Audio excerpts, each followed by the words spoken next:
Con que un cuento.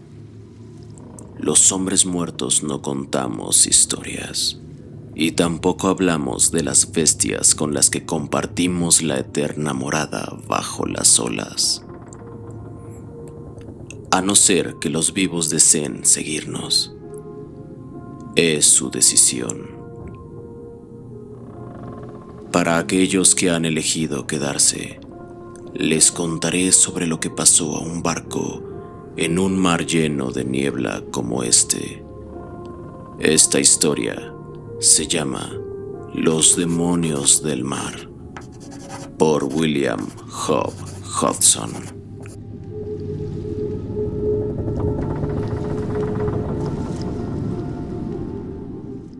Ven al puente y échale un vistazo a esto, Darky, gritó Jepson, corriendo hasta la mitad de la cubierta. El viejo dice que ha habido un terremoto submarino y todo el mar está burbujeante y lleno de lodo. Obedeciendo los excitados llamamientos de Jepson, le seguí. Era tal y como había dicho. El eterno azul del mar estaba ahora salpicado por unas manchas del color del barro, y a veces surgía una burbuja enorme que pronto reventaba sonoramente. El patrón y los 3 oficiales se hallaban sobre el castillo de popa, examinando la superficie del océano con sus prismáticos. Mientras miraba las enlodadas aguas, algo surgió del mar al aire de la tarde, por el costado de Barlovento. Parecía un banco de algas, pero enseguida volvió a sumergirse con brusquedad, como si fuera algo más sustancial que unas simples algas. Justo después de este extraño evento, el sol desapareció con la rapidez de las regiones tropicales y, bajo las breves luces crepusculares que siguieron, las cosas adoptaron una extraña irrealidad. Toda la tripulación se encontraba abajo. Solo el primer oficial y el timonel permanecían en la toldilla. Delante, sobre el juanete del castillo de proa, se podía adivinar la oscura silueta del vigía apoyado en el estey de mesana. No se oía ningún sonido excepto el tintineo ocasional de la cadena de un escotín o el traqueteo del engranaje de dirección cuando alguna pequeña ola se deslizaba por debajo de la quilla. Entonces la voz del primer oficial rasgó el silencio y pude ver que el viejo había salido al puente y estaba hablando con él. Por las pocas palabras que logré descifrar, supe que andaban comentando los extraños sucesos que habían tenido lugar durante el día.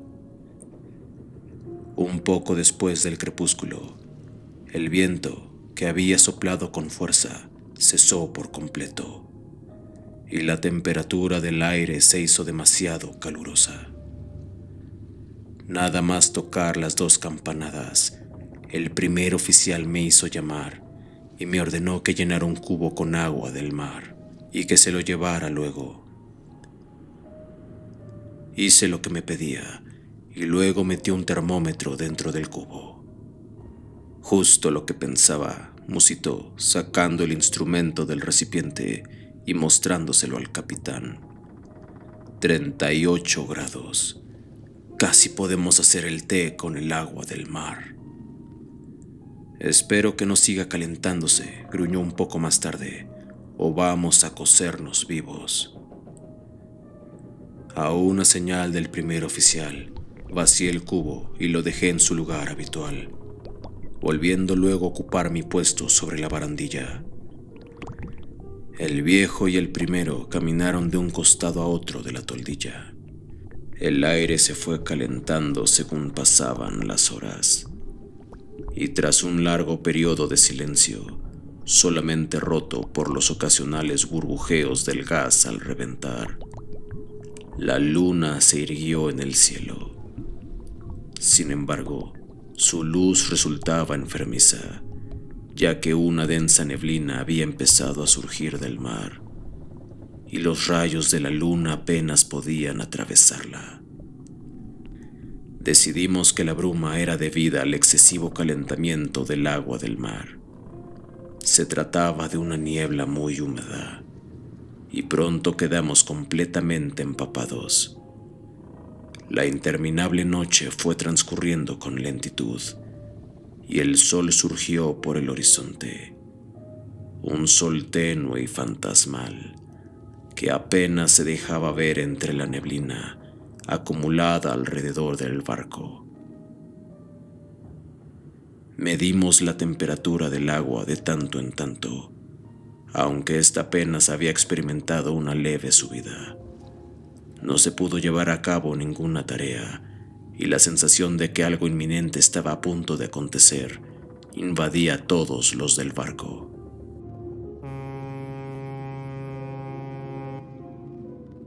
La sirena sonaba ininterrumpidamente, mientras el vigía atisbaba entre los jirones de bruma. El capitán caminaba por la toldilla, acompañado de sus oficiales, y en un momento determinado, el tercer oficial habló mientras señalaba las nubes de niebla. Todas las miradas siguieron su seña.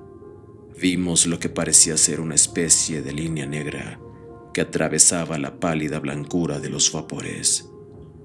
No se parecía en nada en concreto, pero nos recordaba un poco a una enorme cobra erguida sobre la cola. Se evaporó mientras la observábamos. El grupo de oficiales evidenció gran desconcierto. Parecían no ponerse de acuerdo entre ellos. Entonces, mientras discutían, oí la voz del segundo oficial. «No es nada», dijo. «Ya he visto antes cosas similares en medio de las brumas, pero al final siempre han resultado ser fantasías». El tercer oficial sacudió la cabeza y contestó algo que no pude oír, pero ya no se hicieron más comentarios. Por la tarde fui abajo a dormir un poco, y al volver a cubierta con las 8 campanadas, descubrí que la bruma aún no nos había abandonado. Es más, parecía haberse espesado algo.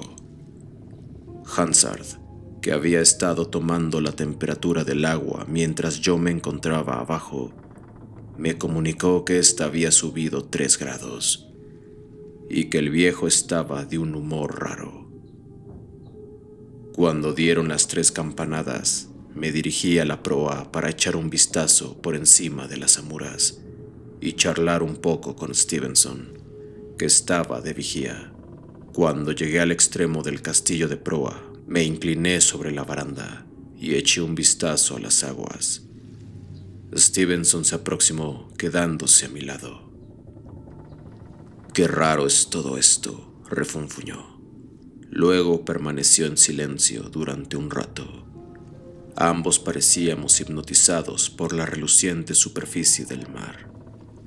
De pronto, surgiendo de las profundidades, justo delante de nosotros, apareció una monstruosa cara negra. Era como una criatura espantosa de un rostro humano. Nos quedamos petrificados mirándola. La sangre de mis venas pareció convertirse en hielo al instante. Me sentía incapaz de moverme. Pude recuperar el control de mis actos con un terrible esfuerzo, y tras tomar a Stevenson por el brazo, descubrí que apenas podía emitir más que un graznido, pues la facultad de hablar correctamente me había abandonado. «Mira, mira». Stevenson siguió mirando el mar como si se hubiera convertido en una estatua de piedra. Se inclinó un poco más sobre la baranda, como queriendo examinar más de cerca aquella cosa. «Señor», exclamó, «es el diablo en persona». Y entonces, como si el sonido de su voz hubiera roto un encantamiento, la cosa desapareció. Mi compañero se quedó mirándome mientras me restregaba los ojos, creyendo que me había quedado dormido y que aquella espantosa aparición tan solo había sido el producto de una terrible pesadilla.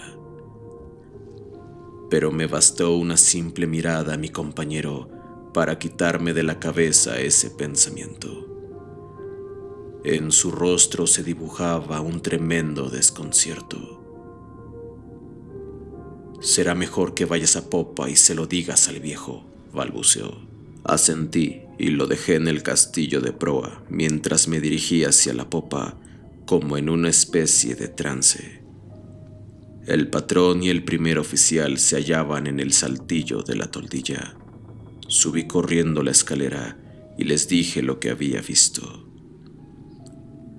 «Majaderías», se mofó el viejo. «Lo único que has visto es el desagradable reflejo de tu propio rostro sobre las aguas».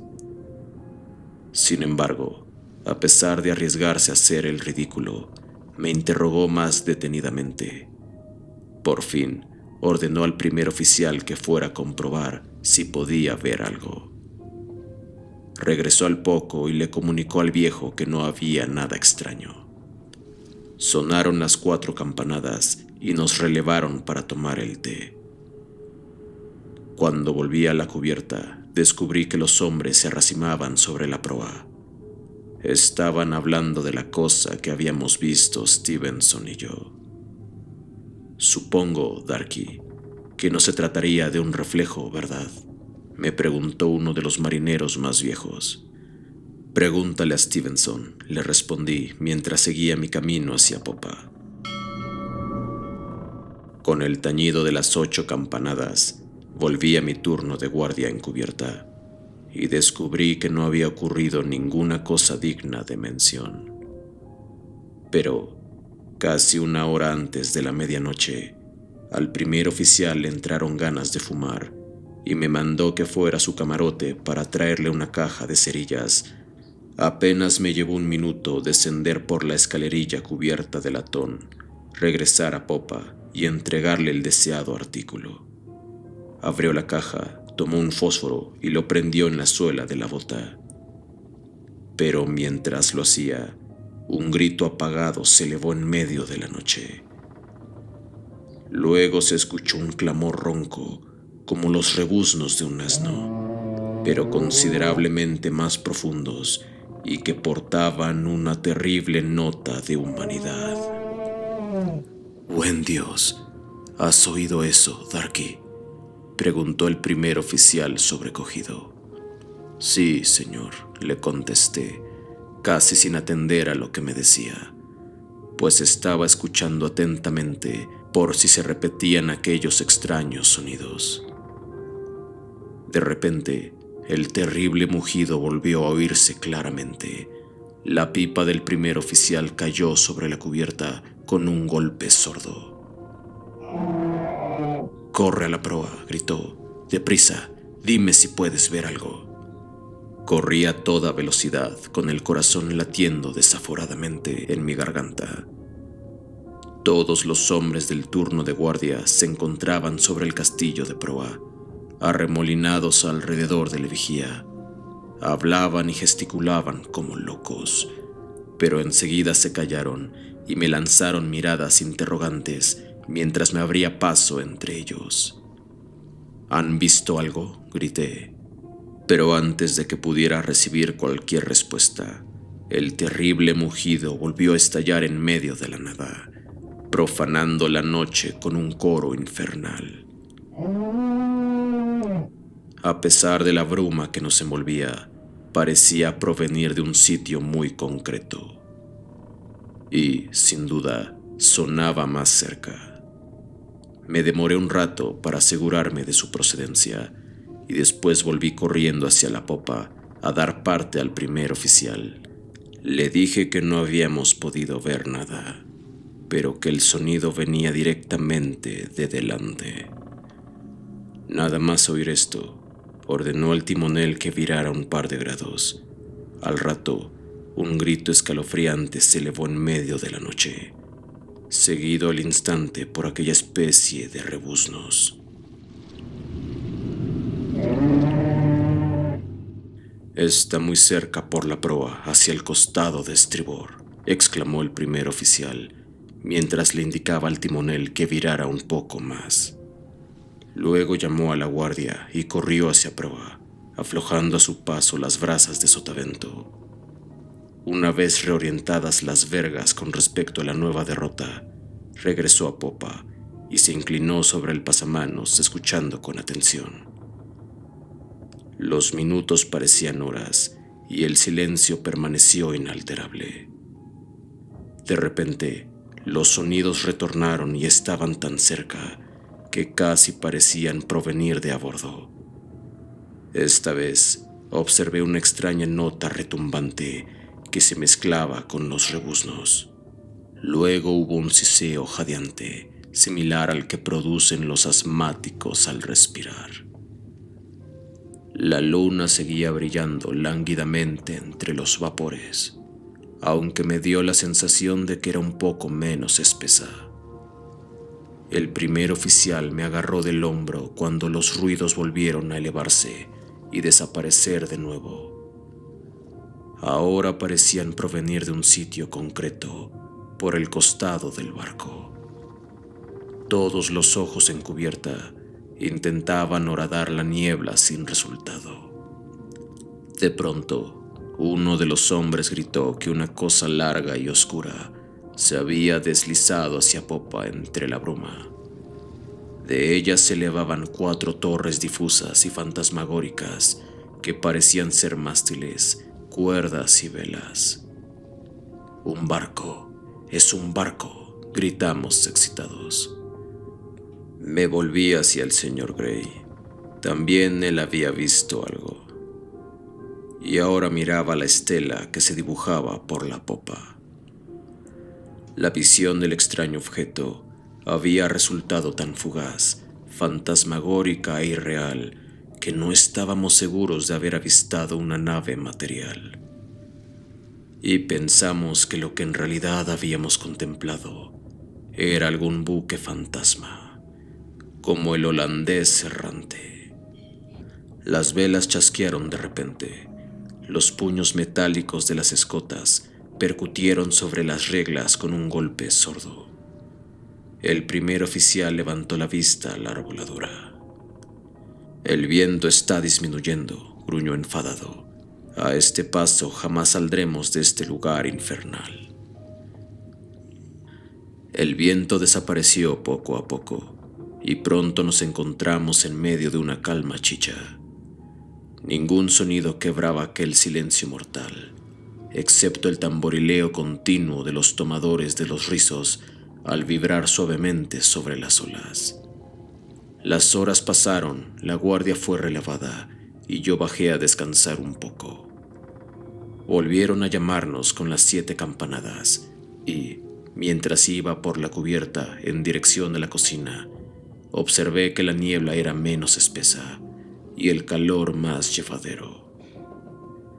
Al sonar las 8 campanadas, relevé a Hansard en la tarea de adjuntar los cabos. De él supe que la bruma había comenzado a disiparse cuando dieron las 4 campanadas y que la temperatura del mar había descendido 4 grados. A pesar de que los vapores ya no eran tan densos, tuvo que pasar otra media hora hasta que pudimos ver algo más de los mares circundantes.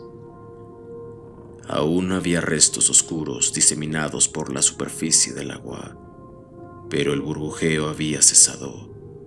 El océano tenía un extraño aspecto de desolación. A veces, algún jirón de bruma se deslizaba por encima del mar, retorciéndose y ondulando sobre la calma superficie, hasta perderse en la neblina que aún ocultaba el horizonte. Unas columnas de vapor se erguían aquí y allá, como pilares, lo cual me hizo pensar que el mar aún seguía muy caliente en algunas zonas. Crucé la cubierta hasta el costado de estribor para echar un vistazo y descubrí que las condiciones atmosféricas eran similares a las que había contemplado por el lado de babor. El aspecto desolado del mar me hizo sentir frío, aunque el aire resultaba muy cálido y bochornoso. El primer oficial encaramado en el saltillo de la toldilla me ordenó que le llevara los prismáticos. Se los subí, los tomó y fue hasta el pasamanos del coronamiento de popa. Se quedó allí un rato limpiando las lentes con un pañuelo. Después se los llevó a los ojos y examinó con intensidad las brumas que se elevaban por detrás de nuestra popa. Me quedé mirando un tiempo la zona a la que el primer oficial dirigía los prismáticos. Entonces, una cosa sombría comenzó a extenderse en la lejanía. Tras observarla detenidamente, pude distinguir los contornos de un navío que iba tomando forma entre los vapores. «Mire eso», grité, pero antes incluso de acabar la frase, la niebla se difuminó un poco más, dejando al descubierto un gran barco de 4 palos, con todas las velas desplegadas, que flotaba totalmente en calma a varios cientos de metros de nuestra popa.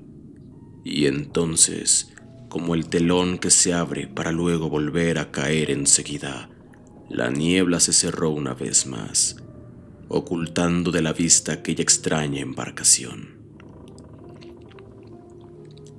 El primer oficial estaba muy nervioso y caminaba de un lado a otro de la toldilla con pasos largos y entrecortados, parando con frecuencia para examinar con los prismáticos la zona nebulosa por la que había desaparecido el buque de 4 palos. Poco a poco, la bruma volvió a disiparse y pudimos ver la nave con mayor claridad. Y entonces tuvimos un presentimiento sobre la causa de aquellos aterradores sonidos que se habían elevado en medio de la noche. El primer oficial estuvo observando el barco en silencio durante un rato y, mientras miraba, creció en mí la sensación de que, a pesar de la bruma, podía detectar una especie de movimiento en sus cubiertas. Pasado un tiempo, la duda se convirtió en certeza y también descubrí que el agua estaba revuelta a su alrededor. De pronto, el primer oficial dejó los prismáticos sobre el cubichete del timón y me pidió que le trajese el megáfono. Bajé corriendo la escalerilla y pronto volví a su lado con la bocina. El primer oficial se la llevó a los labios, tomó aire y lanzó un llamamiento de aviso a través de las aguas que habría despertado a los muertos. Esperamos la respuesta con nerviosismo.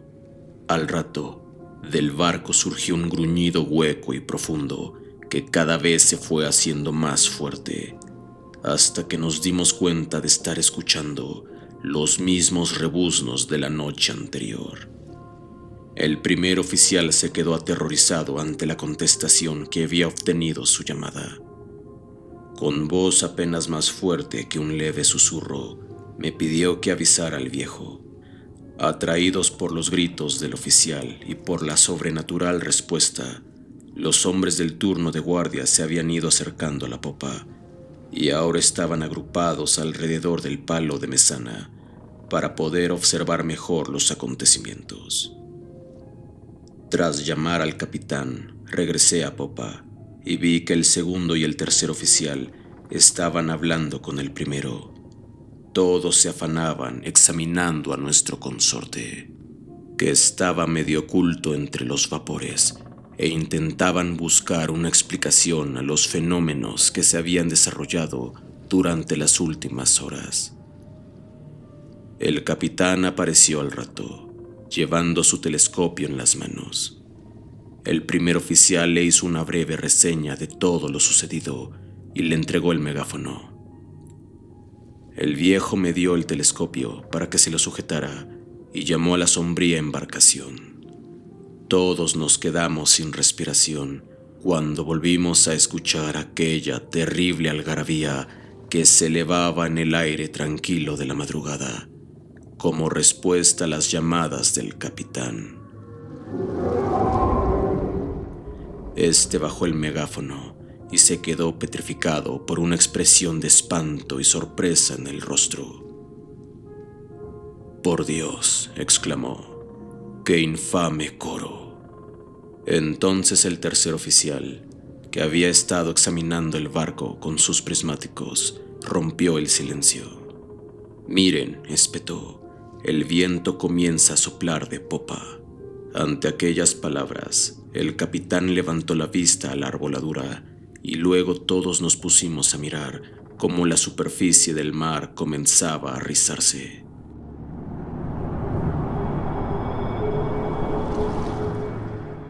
«El paquebote tiene el viento a favor», dijo el capitán. «Estará a nuestra altura en menos de media hora». Un poco después, el banco de niebla había llegado a unos 100 metros del coronamiento de popa. Podíamos ver al extraño navío entre los jirones de bruma que se extendían por sus costados.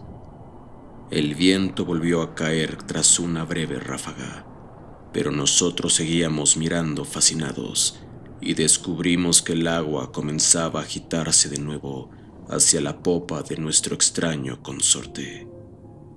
Sus velas se sacudieron y volvió a deslizarse lentamente hacia nosotros. La enorme embarcación de 4 palos fue acercándose a un ritmo constante según iban transcurriendo los segundos. La suave brisa que la empujaba llegó hasta nosotros y con un perezoso chasquido de velas, también nuestra nave comenzó a deslizarse suavemente sobre la superficie de aquel mar extraño. El paquebote apenas se encontraba ahora a 50 metros de nuestra popa y se aproximaba constantemente, dando la sensación de que podía adelantarnos con facilidad. Según se acercaba, orzó bruscamente, tomando el viento con las velas caídas a barlovento.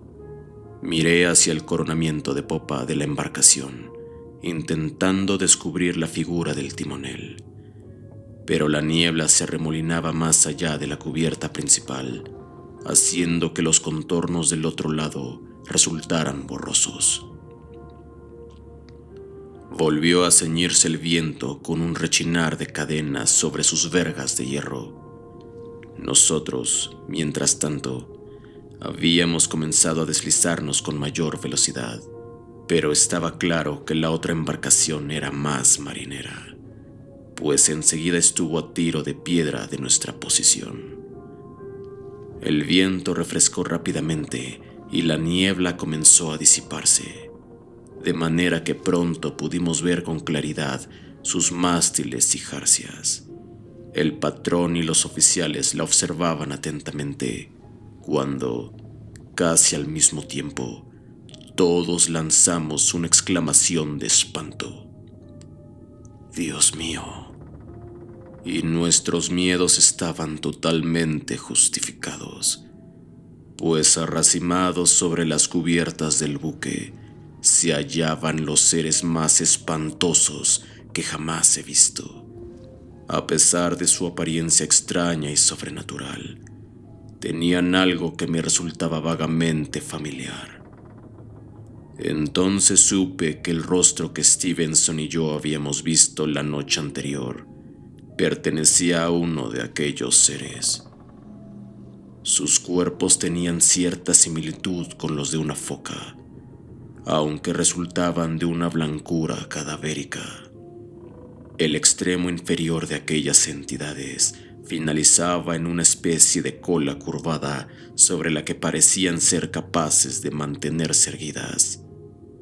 En lugar de brazos tenían 2 largos tentáculos serpenteantes rematados por unas manos cuya apariencia era tremendamente humana. Si bien estaban armadas de garras en lugar de uñas.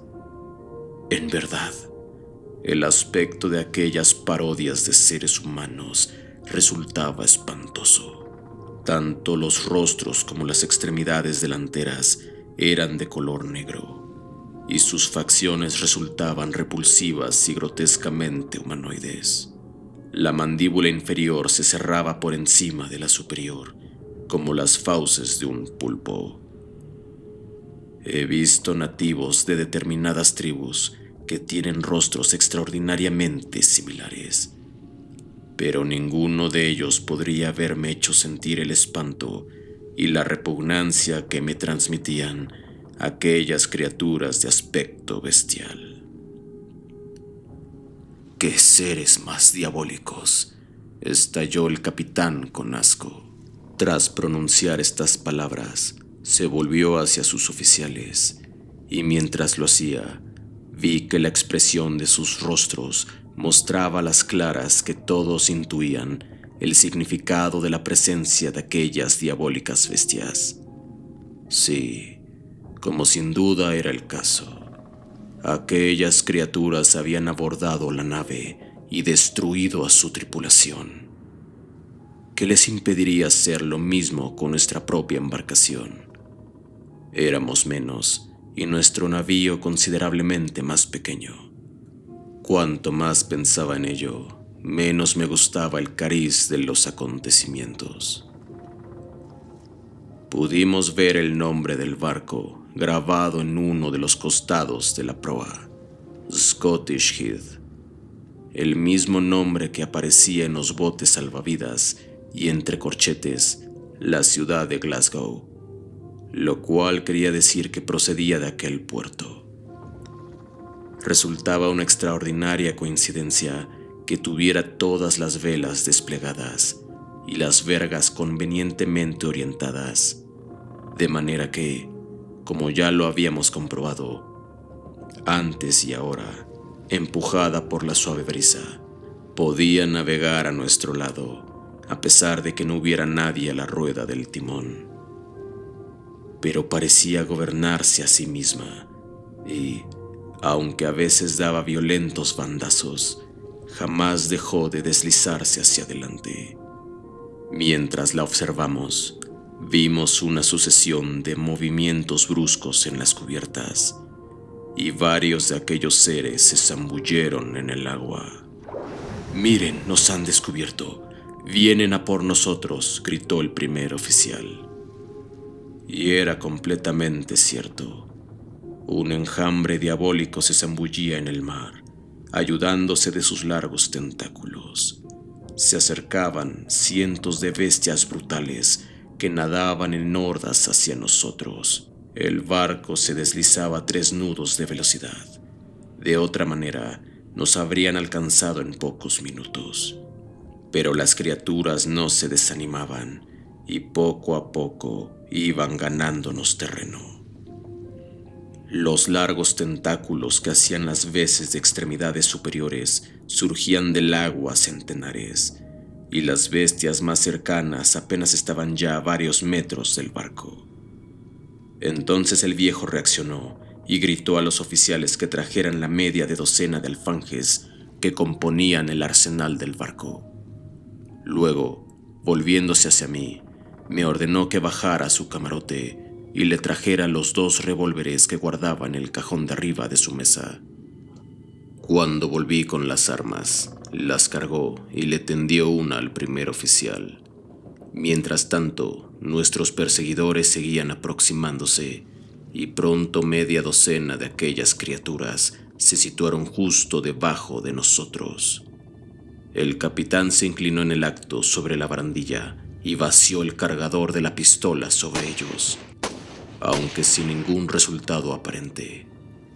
Debió de darse cuenta de que sus esfuerzos eran inútiles, pues no volvió a recargar el arma.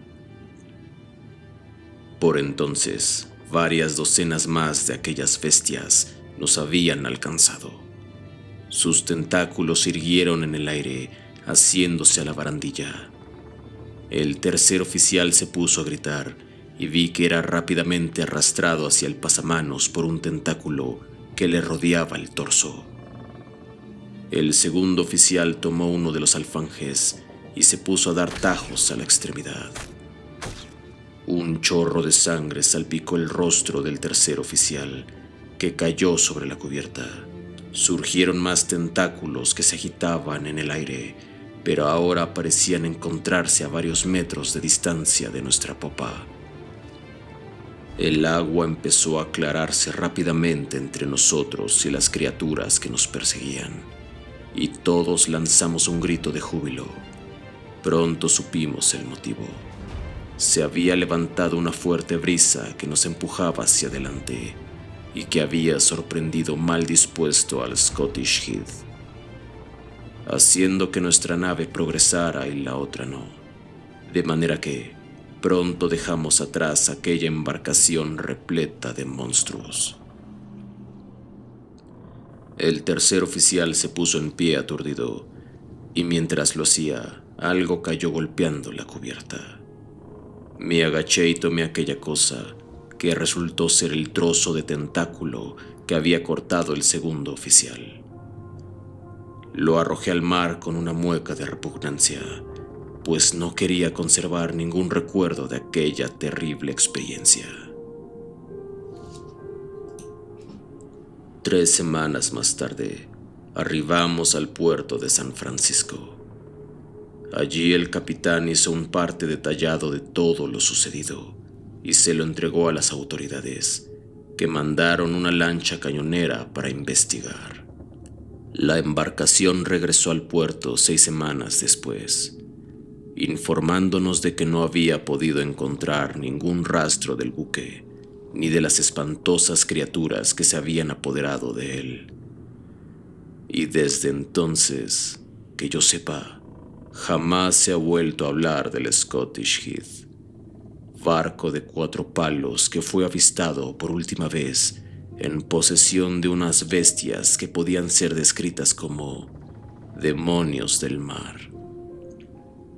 Que aún navegue por los mares gobernado por una tripulación infernal, o que algún huracán lo haya enviado a las profundidades, a su última morada bajo las olas, es algo que nosotros tan solo podemos conjeturar. Pero quizás alguna embarcación varada en medio de una noche neblinosa y fantasmal aún puede llegar a escuchar unos gritos y gruñidos extraños que se elevan por encima del susurro del viento. Que se pongan en guardia entonces, pues es posible que los demonios del mar no anden lejos.